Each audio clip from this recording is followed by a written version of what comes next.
কুসুমবা মসজিদ। আপনারা সকলে বাংলাদেশের এমন কোনো নাগরিক নেই যে কুসুমবা মসজিদ দেখেন। অর্থাৎ আগেকার ৫ টাকার নোট যদি আপনারা হাতে নেন তাহলে কুসুমবা মসজিদের ছবি আপনারা দেখতে পাবেন। আমাদের এলাকায় দাদা নানি যারা রয়েছেন তাদের মুখ থেকে প্রচলিত একটা ভুল ধ্যান ধারণা আমাদের মাঝে প্রচলিত বা রয়েছে, সেটা হলো যে এই মসজিদটা তৈরি করেছে বিশ্বকর্মা নামের একজন বিশ্বকর্মা।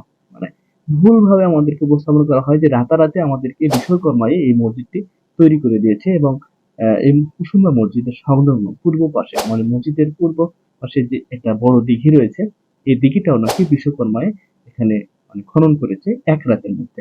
এটা আমাদেরকে ভুলভাবে উপস্থাপন করা হয়, কিন্তু এটা আসলে ঠিক নয়।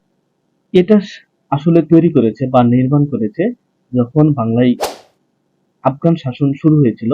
আফগান শাসনের শেষের দিকে শাসক গিয়াসউদ্দিন বাহাদুর শাহ রাজত্বকালে জনৈক সুলাইমান এটি নির্মাণ করেছিলেন।